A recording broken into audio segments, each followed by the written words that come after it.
Good evening, good morning, good afternoon, depending on where you are on this fast forward planet, which is wrapped in layers of turbulence that are too numerous to count. And that can lead to lots of stresses, and uncertainty is not our friend most of the time. Music, though, can help in many different ways, and that's why I'm really happy to do this Sunday Sanity show with my old friend Dar Williams, who has a new album out, Hummingbird Highway. We'll hear some of it in a minute, and we'll talk with Dar, who's coming in here from the village we used to both live in. I mean, now I'm in Maine, and but I do miss the Hudson Valley, and the main thing I miss about it is the people there, including people like Dar Williams. So, congratulations on the new album, and we'll talk about your other work, helping other people write songs and the like. How are you doing these days? That's always an interesting question. Yeah. Oh, you're asking? I mean, Yeah. we'll just get to it. We'll get in and as we can. Yeah. I'm going to talk about Righteous Babe Records too, which is your new musical home. But maybe we'll just play. Let me play this cut for people who may not be too familiar with your work, and certainly the new one. So I'm just going to play Hummingbird Highway, which is a song I really love.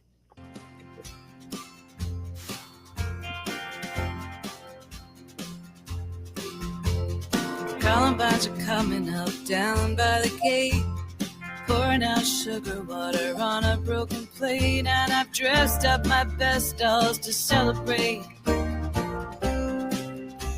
You're coming home from the Hummingbird Highway, but the hour has come and the hour has passed, just when I think they got you at last, and the pirates have tied you to the galleon's mast. You're coming home from the Hummingbird Highway. Every time you're round the bend, I'll jump into your arms again. You know my kind, I'm the hummingbird's friend. I help you find your way back home. You're laying out the treasures you brought for me, cinnamon bark from a cinnamon tree, and a stone that you saw clear at the bottom of the sea. Back from the Hummingbird Highway, but I never could imagine, I never could have guessed, you're opening the clasp on a tiny golden chest. It's a hummingbird shell in a hummingbird's nest.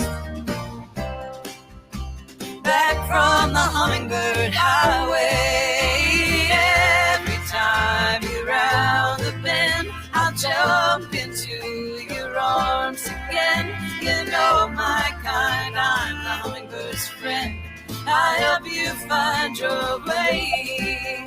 And the hummingbird, you know he doesn't sing. The humming comes from his flapping wings, and he only likes the sweetest things. Only likes the sweetest things. Putting out the cinnamon rolls while they're hot, pouring out tea from a china blue pot. And I don't think you're happy, no, I know that you're not. You can't blame it on the Hummingbird Highway.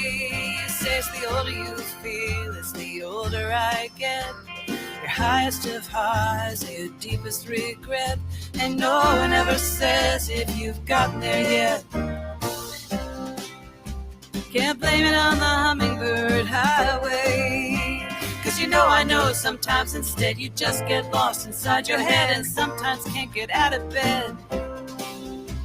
Now you're getting out of bed, and here you come around the bend. The virus sends you back again. I'll raise my flag, I'm the hummingbird's friend. I help you find your way. Every time you're round the bend, I'll jump into your arms again, and we'll fly. We'll fly, we'll fly. Every time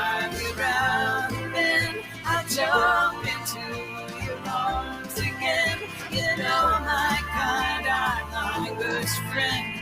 I help you find your way back home.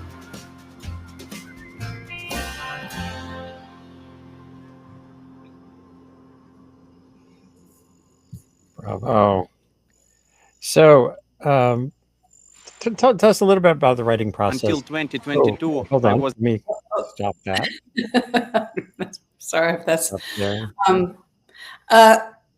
Well, I went to, I was on a Cayamo cruise, and which is like the folk cruise for it, that this group 6-man does, and my manager wanted to do the like one of the little side trips that you can take, and it just seems so touristy, and I was like, well, I'm a tourist, so we went to. It was in Belize, which is a really wonderful country, and all the people I spoke with were like, come on in, spend a little money, we're good.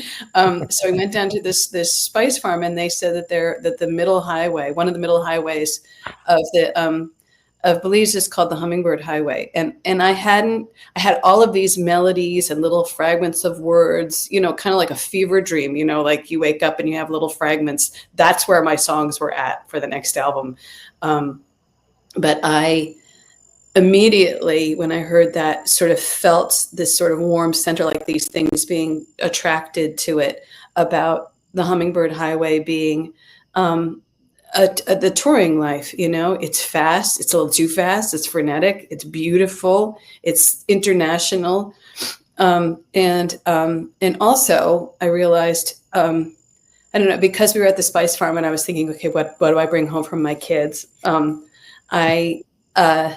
I was thinking about how it relates to children, because in so many ways, like, you keep your inner child alive and stuff. And a friend of mine said, and sometimes your inner child competes with your children, and, or competes, there's a competition for time, with your children. So I was thinking about parents trying to, stay alive themselves and bring some of that wonder and excitement home to their kids, but, and the complexity of that. And then I was thinking about people who, are touring in their heads, are just really battling a lot of voices and different kinds of divergencies, not necessarily neurodivergency, substance divergencies and demons, and how they make they tell their kids what they're going through, which sometimes it leads to kids being a little parenting of their parents. And I know what it's like when I would say to my kids, I'm going through something tough, and they put their little hands on my back and be like, how's it going, Mom? And I thought, I don't know if this is like healthy, but I'll be honest about, what's going on. How do you know when it's done, when the song is done? Like, how much do you work over your tunes? A lot. I don't know. I've never been able to answer. I know when I know. There's a moment when I say, okay, there's some throwaway stuff that I put in, and I do a little reckoning, and I tell myself that I'm going to have to play this thing maybe 1,000 times. So now's the moment. And that helps. That sounds like a good rationale and practice. I like, but you said you throw in some things extra, knowing that you're going to cut them out.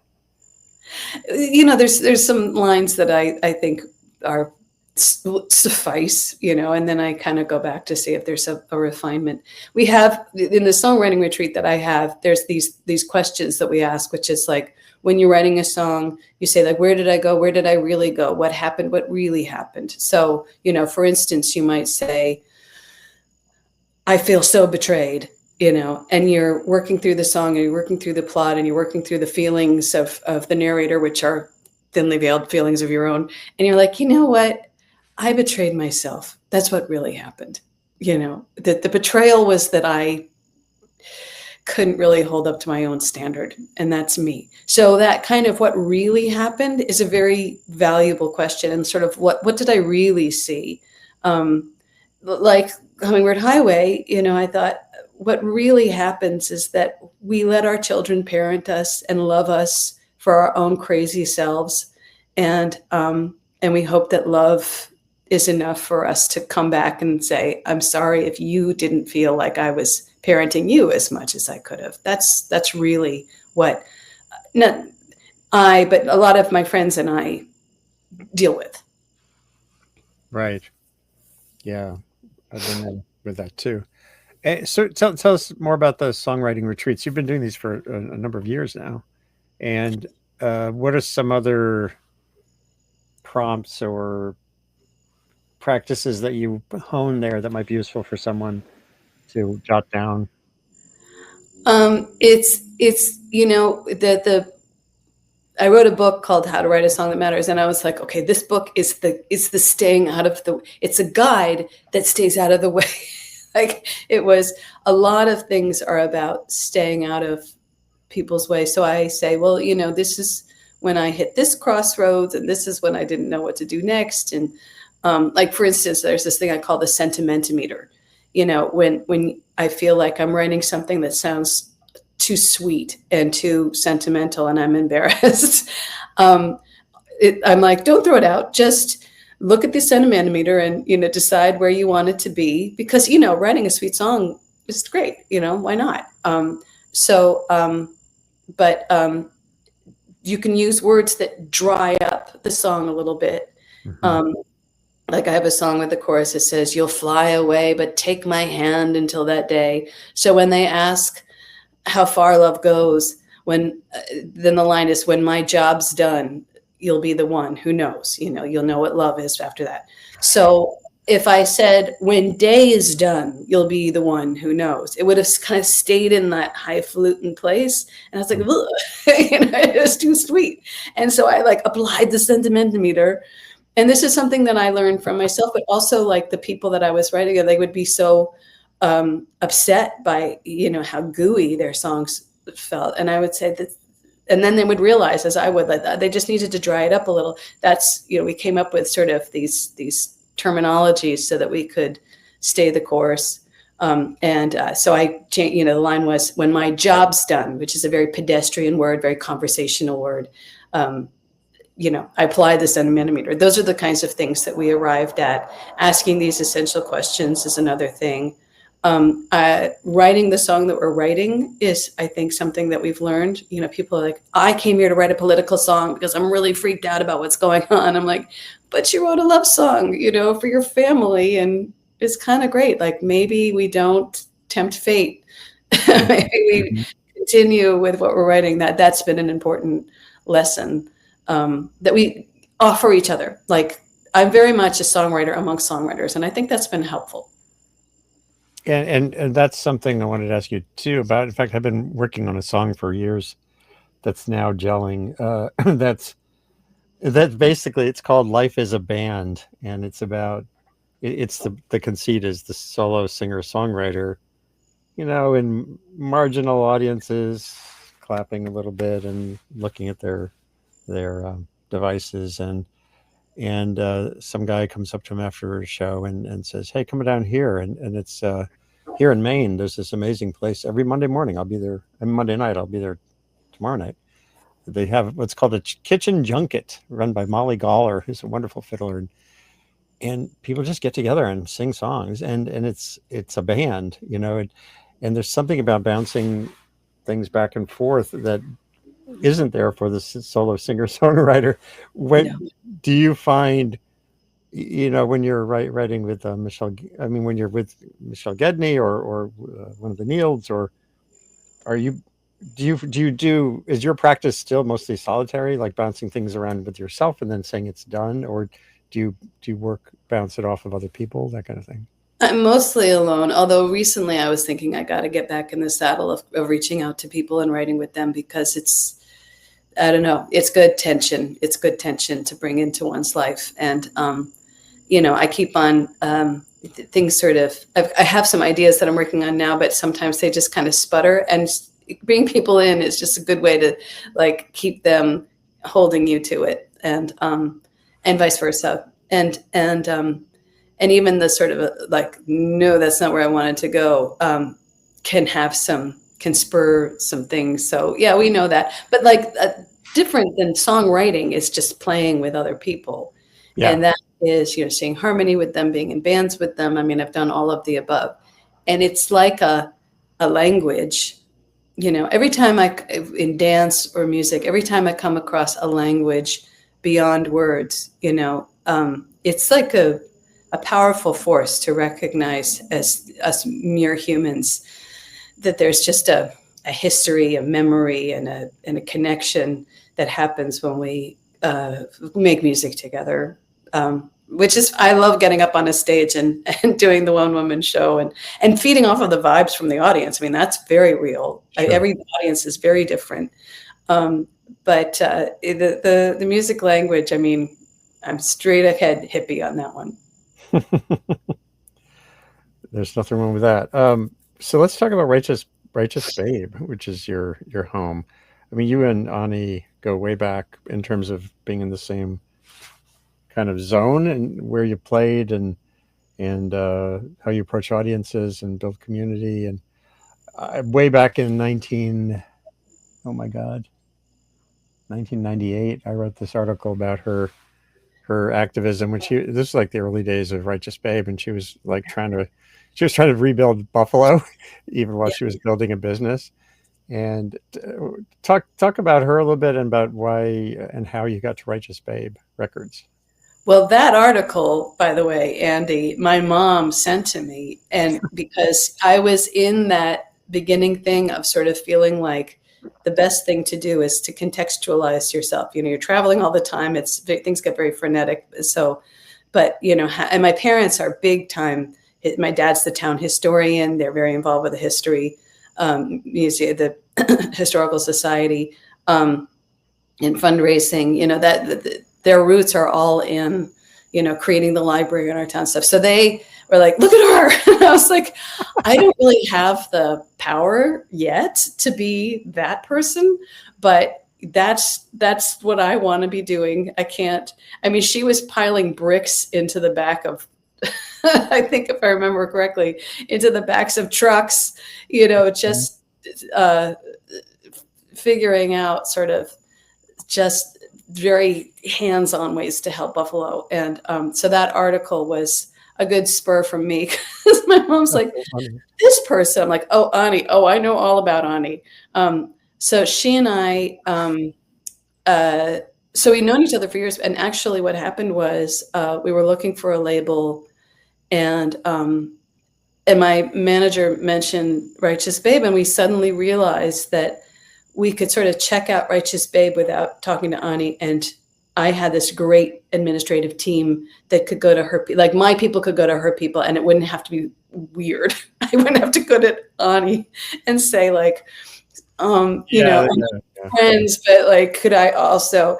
So the first thing we did was like, look at her biz, and it's really good. It just turns out that hand-selected, hardworking, honest, as Utah Phillips used to say, make a living, not a killing, people do excellent work. And I learned early on with some labels that I spoke with that were just kind of oozing weird stuff from the start, that there's no such thing as just business. When they screw you and they say, well, it's just business, like rarely did I have that relationship with Razor and Tie where I was for 20 years. So these people believe in good business, good and great, as they say. So we were like, wait a minute, this is the label we'd want to be on, even if they were a bunch of like mercenary jerks. Like, this is good. This is good. And then I met with Steve, who runs the label, and then they ran it by Ani, who gets the final word. But by then, there were plenty of ways that she could have said not a fit. It's okay, So really, it was my friendship that kept me from wanting to get too close. I know most of the people on the roster, and I'm very close friends with a few of them. So it was, and a few of them are going to be doing shows with me with the album. So it's pretty exciting. I mean, it's very exciting. And in this political climate, we kind of look to each other as well. I think the lean-to of people that you respect doing work together is something that you seek out, and I have sought it out with this group. For sure. And that brings us to the political climate right now. You were on a show with with me, with Beth Nielsen Chapman, way back when there might have been a woman in the White House. Mm-hmm. And Beth had co-written that song, Put a Woman in Charge. And boy, it seems like a very long time ago. Yeah. Yeah. When the election first happened, I was like, 70 plus million people voted for a woman of color. Mm-hmm. And, we've come far enough for that to have happened. And some of this stuff was the norm, some of this, but now, and I thought, well, we've made it this far and we're going to take it farther in terms of just representation and all the things, for the environment and justice that we have been trying to bring forward. And now I think we are recognizing, Jamie Raskin has a book called Unthinkable, and he says that Madeleine Albright pointed out that fascism is not a philosophy. Fascism is a way of gaining and maintaining power. So that's what we're seeing is just kind of all the stops pulled out to gain and maintain power, and like calling it the Department of War. It's just, yeah, no, I know, boy. And friends of mine saw glimpses of this with Nixon. I had a teacher who wrote a letter to Nixon that said, "I'm a veteran. I really think you got to get out of Vietnam. I understand that it's difficult, but the time is now." And he got back this letter that said something like, "We're watching you." And he wrote this like expletive laced letter that he told us all about in high school. And I told him so people see glimpses of that, just pure power move thing. And it's important for us to know that that's a reaction to the fact that so many genies are out of the bottle and I know so many people who wake up every morning and kind of turn the wheel towards sustainability, sustain what? and a progressing conversation of inclusion. It's their whole day in every state I've met them. So I experience the power of courts, states, cities, individuals, arts, news, journalism, and yet, don't want to be minimizing the enormous effort that is being made to pull something major down, democracy itself. Yeah, and I wanted to ask you. We've talked about this before. When you wrote your book, "What I Found in 1,000 Towns," it reminded me of Reggie Harris, who might pop on here later. I hope so. Another touring musician, and it's like you've experienced so many different places when you do that, when you're on the road. And I don't know what lessons from that come to mind as you see this effort to keep us divided, in this country.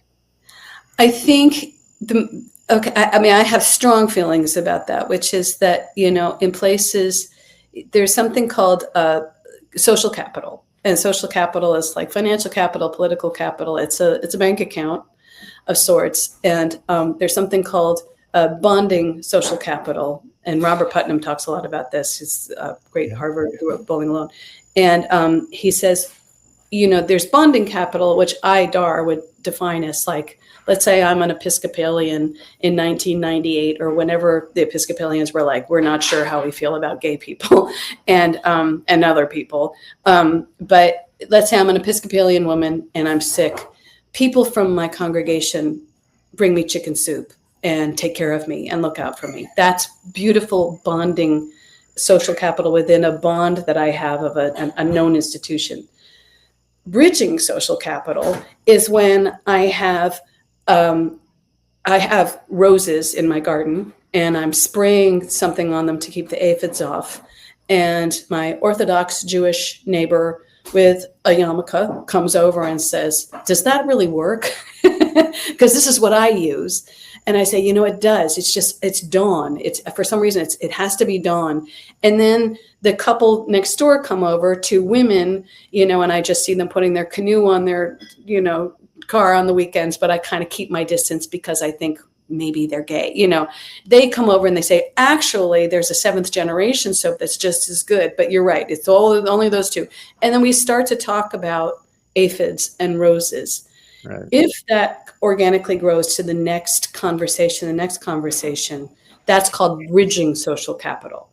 And that is harder for people to come in and turn into balkanized, separate, look over your shoulder, everyone's out to get you, no one respects you kind of acts, you know, like strategies. So, and there's a strength there because in seeing this common ground, let's say at some point we hear about a community center, you know, a beautiful old building that's going to be torn down or turned into a community center if we can get our act together. Suddenly, all my friends from my Episcopal church, all of the women from the boating club next door, all of the people from within our constituencies from the temple can come in together into town hall and talk about this project and argue for the commons because we have a common good in common. So I'm a huge advocate of bridging social capital projects, and that's why I started Spooky Town in our town, which was, as Andy knows, we have this thing called Parrot Street, which is where kids go and adults throw themselves into this trick-or-treating thing. I mean, they put heads floating in dry ice in their lawns. It's disgusting and fantastic. You know, they walk around like with their arm, you know, with bandages, pretending that they have their arms hanging off. And these are like PTA members, you know. Yeah. We have that. So in our town, I thought, you know, it's really scary for kids under 5. So let's start in this row housing, senior housing, that's a quarter mile out of town, kind of estranged. They don't have a lot of relatives in town. Let's ask if they can do a pre-5-year-old trick-or-treating called Spooky Town. And it was just a way to open up some I don't know, some hellos and some just being there. And it's a lovely thing. We just added apples and apple ciders, and the parents, you know, all hang out in the courtyard and just kind of getting the cross-pollination started is worth it. I don't know.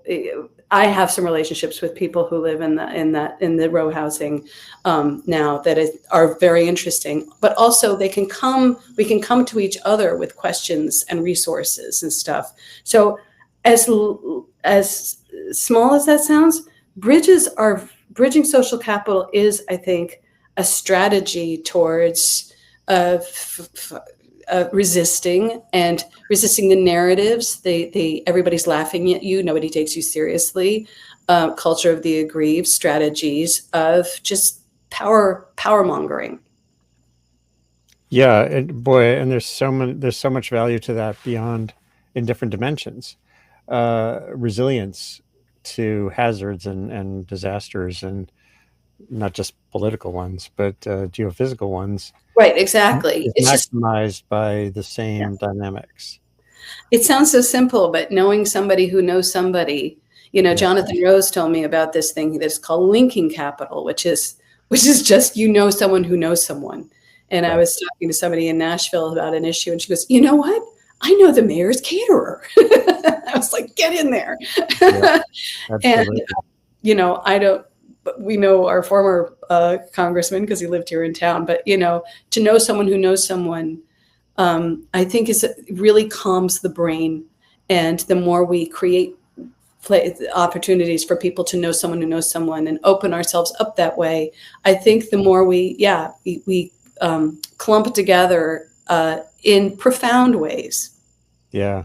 And also just knowing where the vulnerable people are as well. Yes, that's the other thing. It shows good old John Prine. I did a show with Tom Piazza about his new book about John Prine. And, you know, Hello in There. It's just one of my favorite all-time songs. If you're walking down the street sometime, spot some hollow ancient eyes, just say hello. Mm-hmm. There's a lot in that lyric. You say hello, but also no. I actually have to, Joan Baez used to cover that one, and she got some pushback from the Grey Panthers, who said also, like, we're so freaking smart. We have time. So, bring us into the schools, bring us in. Yeah. That's the other thing that's been good about the Spooky Town. One of the people from there is a big volunteer at this thrift sale I help run. And she has been, it's clothes. And she's helped us identify some people who need clothes or need to help, need to engage. And they come and they help us haul stuff around. And she has been a golden link to the retired folks in our town, and they have been an incredible help. So it's my thing that I learned from traveling all around in the book is that actually engaging yourself in a project and kind of using that project as an opportunity to link in, like if it's a history project, going into the senior center and saying, who remembers this event? We had a history remembering event that turned into pure chaos. Is a way, as opposed to saying, I'm just going to go out and try to create community. Having a little excuse is really helpful. Yeah. If you don't mind, I'd like to dip back into your catalog a little bit for a song that we, back in 2021, you were doing that hashtag, each and every day. No, yeah, it was today and every day. That's the name of the song, but we might have done each and every day. I don't know. Yeah, and we did a little video at that time. It was still the pandemic and stuff. I really like this. It kind of gets at some of the things you're talking about. If you don't mind, we'll play at least a little. Absolutely. And this is Anja Dovecoats. She and I were doing a gig together, and she said, I am going to offer you what I offer very few people, which is an animation. And I hadn't even finished this song yet. And I said, if you will do that, I know exactly what song it will be. And this was it. That's so great. Hey there, polar bear, it's quite a mess we found. Life is one heavy trip, our paws are sinking in the ground.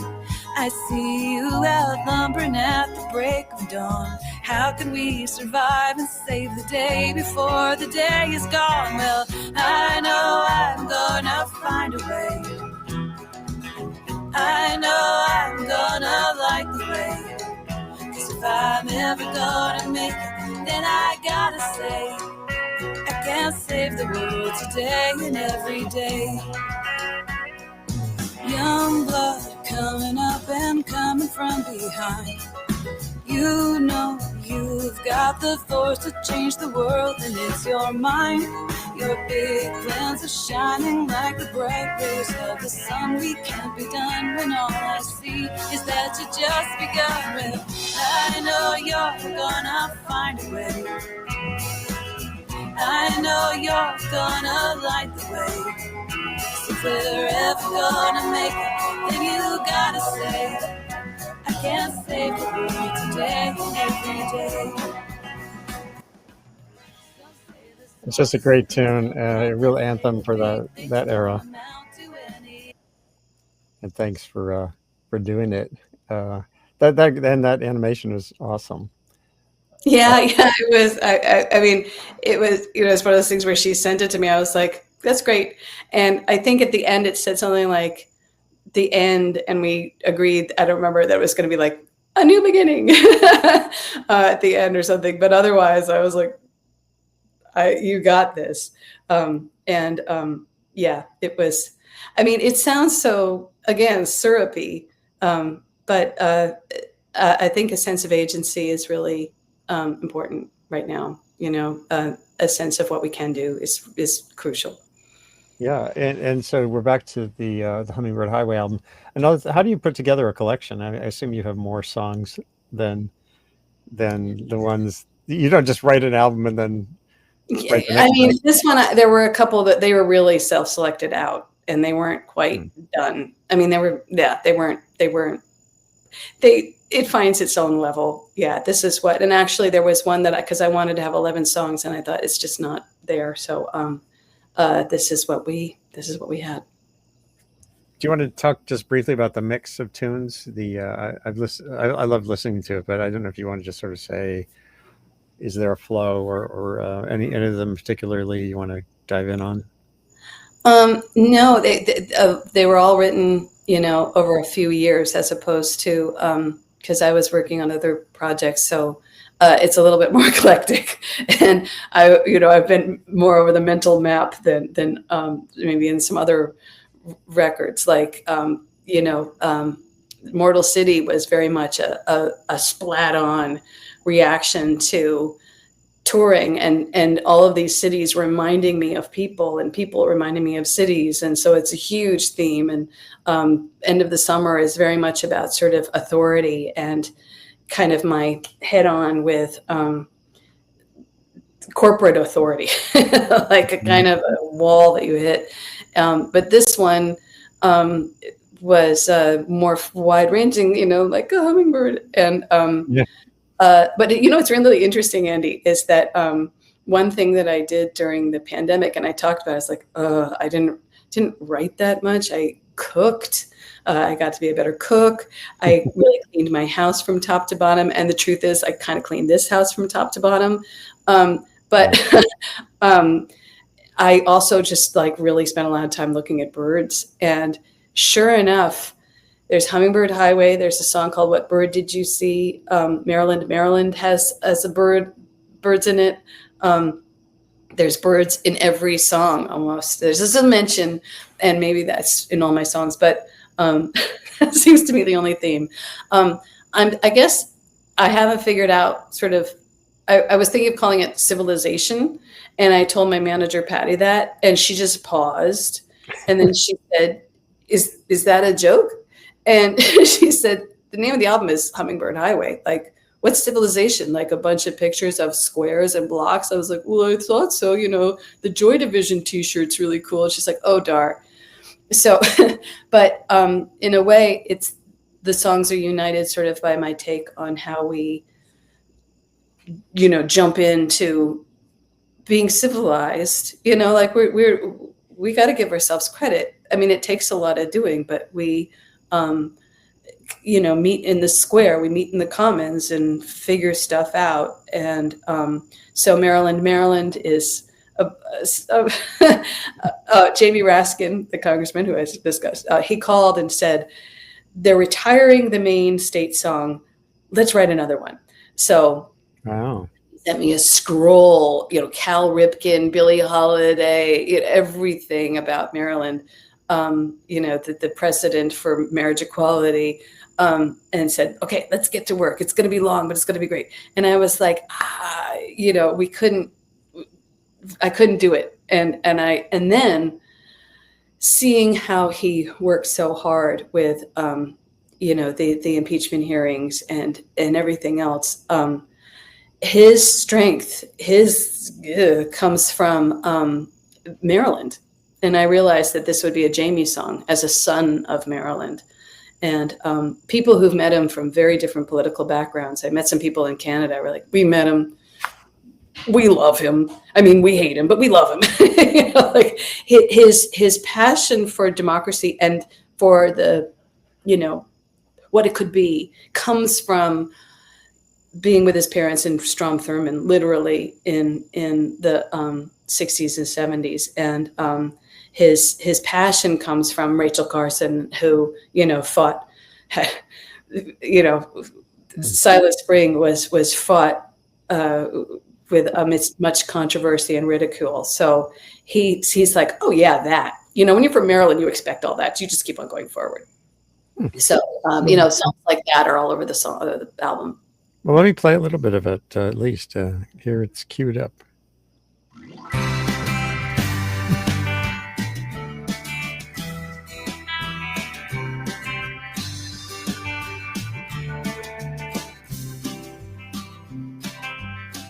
Coming back to the free state that's a part of me. To the Appalachian Range and the Allegheny. Heading out to the harbor and the streets of Baltimore. Swinging south across that Long Bay Bridge onto the eastern shore. Maryland, Maryland, Maryland, Maryland. I'm coming back again, coming back to Maryland. come from the free state, free and beautiful. A Frederick Douglass portrait watched every kid in school. And my parents drove us all the county wide. Anytime the Thurgood Marshal called to march on freedom's side. Maryland, Maryland, Maryland, Maryland, I'm coming back again, coming back to Maryland.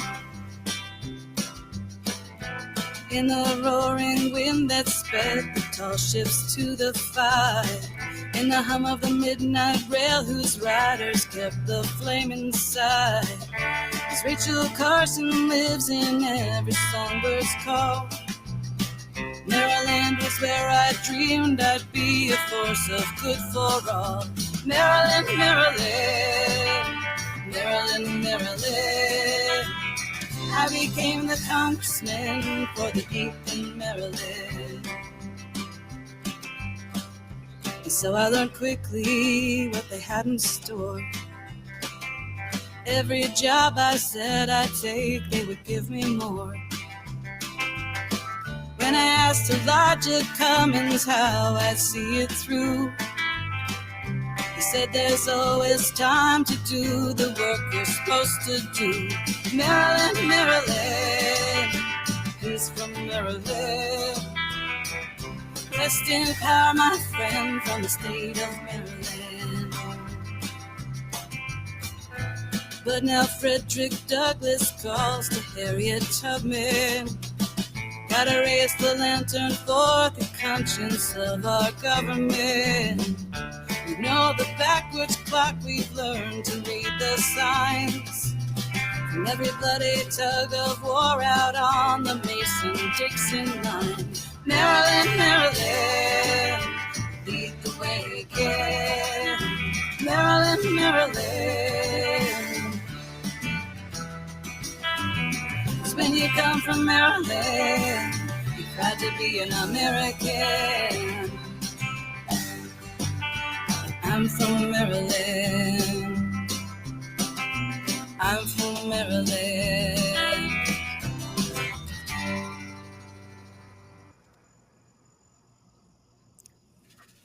Really nice. I had not caught that line. Whoops, stop the ad. I had not caught the line about Rachel Carson living in every songbird's call. That's one fun thing about listening to songs. You can dig in more and you hear things you hadn't necessarily heard the first time around. True. Very cool. And has Raskin heard it? Yeah, the first time I played it was at a fundraiser for this thing he does called Democracy Summer, which was, kids learning about democracy and canvassing and calling people and doing voter registration stuff. My son did it, and it really, I don't think he'll ever admit it, but I think it really changed something. It deepened something. So I owed Jamie, and I did a thing and played it for a bunch of Marylanders. That's great. So I want to talk a little bit more before we close out about the role of music these days. The roles of music these days. There are many. Some of them are restorative, or just sort of to keep the joy in our lives. There's music on the front lines. There's Woody Guthrie and Pete Seeger and everything they did, and Steve Earle, who's coming up here to Maine. We'll be seeing him October 11th, and there are people that we'll never hear of, musicians who are not prominent, who are doing remarkable things. And there was one I added to the post I wrote about the show today.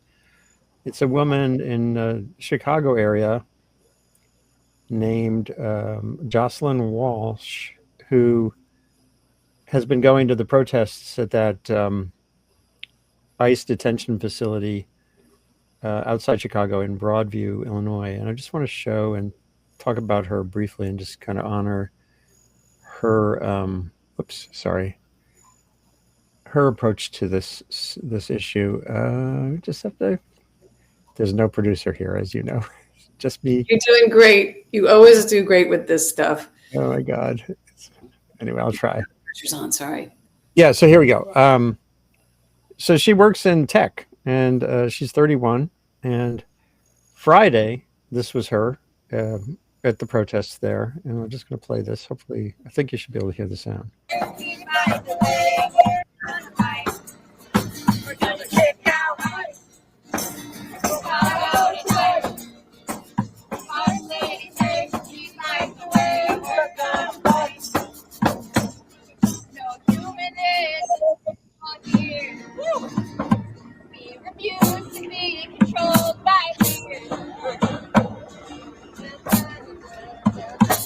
I forgot the lyrics, but then everyone chimes in.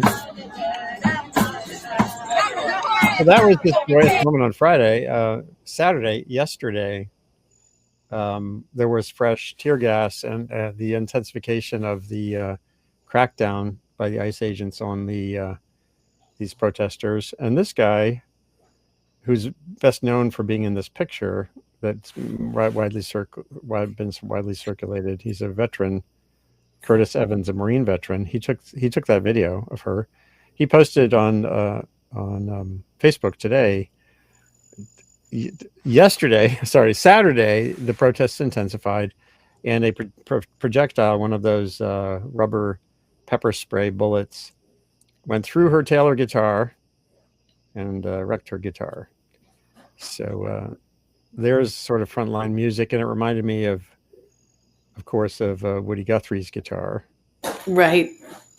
And I think that's a big part of what's got to happen. You know, everyone here just today down the road at the Trenton Grange, which is one of those rural, farmers get together kind of places. They right now they're playing from 2 p.m. till 10 p.m. There's Rock Against Prison State. And what have you seen? What do you see right now? There's also people like Jesse Wells, who I glommed onto a year ago after the Farm Aid, writing a song every few hours, it seemed. Yeah. And then there's the Neils, and so just talk a little bit about the span of the roles of music, and when you think of times like this.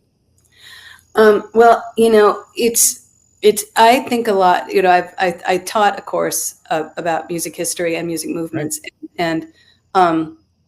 And it was the guide text that I had was called "Playing for Change" by Rob Rosenthal and Richard Flax, and it was helpful because it aligned with something that I didn't have the language for, which is, I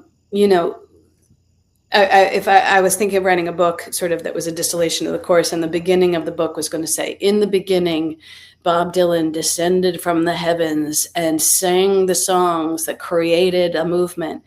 If you believe that, this is not the book for you. And so what was so intense about what they wrote about and what I was starting to see in concerts is it's the way people show up for concerts. It's the way they make music together. It's the way that they play in local bands, the way they have open mics, the way that they,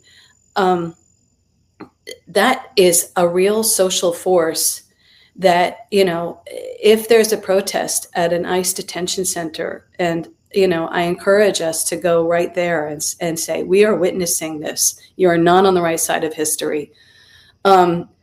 If you get a call from a musical buddy to go down there with or without your instruments, but probably with, aren't you more likely to do that? If somebody says, you've got to show up for history, you got to show up whether nobody shows up at, and it's going to be cold and it's going to be, 7 a.m. If a friend calls you, and a friend with whom you have that kind of gristy connection, which is the music thing, the homology of joy, recognizing the poetry in the music or in the lyrics. If that friend calls you, you're going to go more, these groups are going to go. And if you are a local band with a certain following and you say, we're going to show up and we're going to do it, come along. It's just, it's so much more, I think that we can expect more of ourselves when we have these cultural, social, and specifically, I'd say musical groupings where as listeners and as, people who just play or as people who write songs recreationally, those connections are really strong. And I would always tell the students to write a term paper on, how music could attract people. And one of the kids, could help them find, a more inclusive world and a more engaged world. And one kid wrote this beautiful thing about somebody living in a state far apart from from like-minded people, realizing that he's gay and hearing this one song on the radio and kind of hearing that if you go to New York, you're going to find more people like that, and kind of hearing the code and taking the train. And, so it's true. Lyrics can be a beacon. Lyrics can be a bulwark, a way of saying, yeah, this is right. And Crosby, Stills and Nash wrote For Dead in Ohio 15 days after right after the protest, and it was on the radio 15 days afterwards. I mean, that instant call and response, was so much in the culture at the time. I don't know if we can expect that now. That's very powerful. But so is just finding ways to appreciate music, play music, do music together. It's what Rob and Richard called the homology. We're not joined by necessarily a lot of different backgrounds, but we have this in common. So I'm a believer in, bringing music into the schools, bringing music into the communities, open mics, because it creates that warm center that gets us marching, literally the beat of the march. So I have, I think, a wider sense of, as you saw with Jocelyn Walsh, just groups coming together and participating in a fun way is, I think, that's also adjacent to humor. And I think that the people who've done really, I just saw a beautiful picture today that said, all right, knitters, you know what to do to prepare here in Portland. And, they'd yarn bombed all the trees, which is just gorgeous. I don't know if you have a picture of yarn bombing. No, that's great. This idea that all these troops are going to come rolling in to these fabulously yarn bombed, knitted offerings. I think it's really important, just to say, I see right through what you're doing, I think is a powerful witness. And music is a way of saying, I'm cutting right through this. You're threatening us, and you're trying to turn a wheel backwards. And this is a joyful or elegiacal witness that counts. So participatory music, I think, is a real secret weapon or a secret tool. Absolutely. And just the arts, as you were saying, and humor, sort of basically counterpoint. That idea of the yarn bomb. I'll tweet about it later. Yeah. I love somebody to be like, all right, Portland, you know what to do. Knitters, you are poised as well. You should be. Yeah. Gosh, golly. Well, it's been great to visit with you. You have long days ahead of you. You're going to be touring again in December. Really, congratulations on the album. And I hope everyone gives it a spin, whether on one of the electronic portals or an actual disc of either an album or I think is it on vinyl, I assume? Yes, it is. We could not do vinyl. That would just be so, it's retro not to do vinyl, but that's pretty funny. I look forward, Andy, you're part of my peer group, and I look forward to discussing things that we can do in common going forward. It's a special time. And as somebody, my friend John Deere, I don't know if you know Father John Deere, he's one of those Jesuit priests who gets arrested a lot. And he has a podcast where somebody said, if you have to ask yourself, does this feel normal?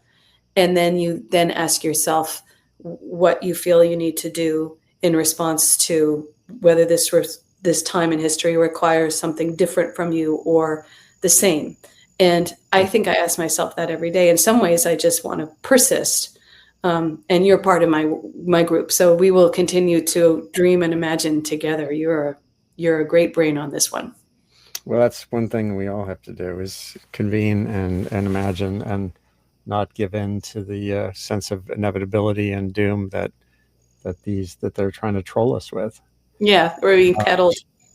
You know, would you mind? I have two songs that I've written that relate to current events. One is goofy and one is serious. Which would you prefer to listen to? I think I'd like to hear the serious one. Oh darn! Okay, no, that's good. Oh no, let's hear the goofy one. Okay, No, sorry, no, I changed my mind. I have them recorded. I don't want to pull my guitar now. So you want to hear the? Well, you said serious first.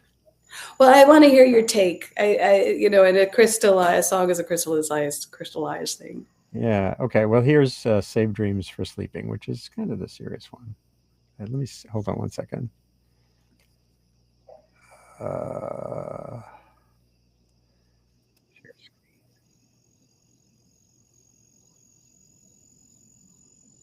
Hopefully this works.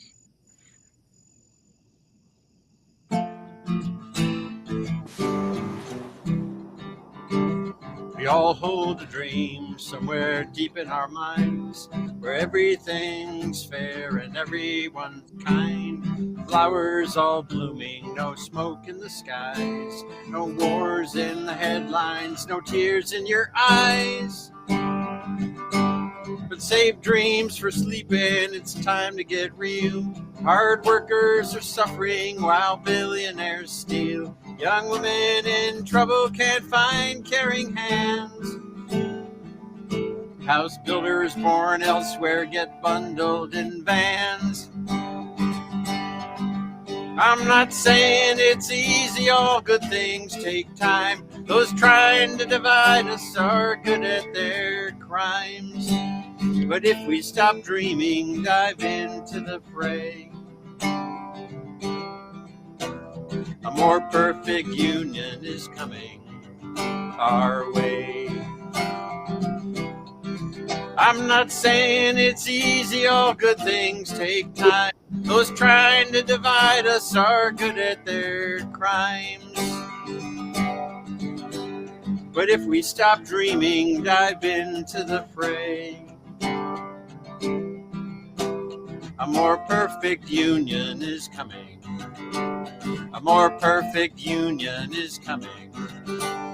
A more perfect union is coming our way.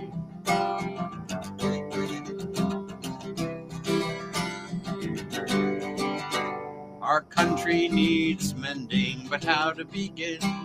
With problems so tangled, no start and no end. Begin by protecting those facing the fires.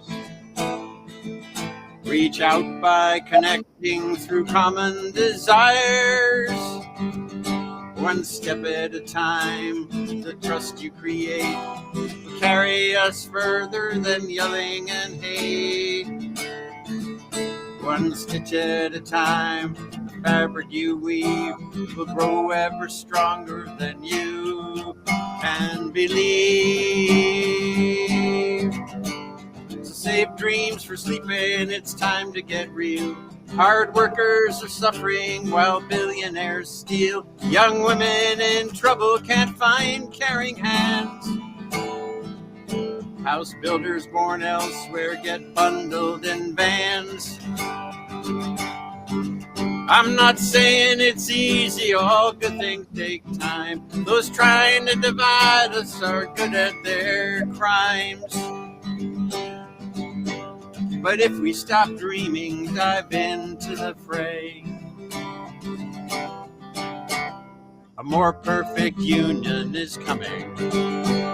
A more perfect union is coming. A more perfect union is coming our way. A more perfect union is coming. A more perfect union is. Great. There you go. It's It just cut. But you know what, Andy?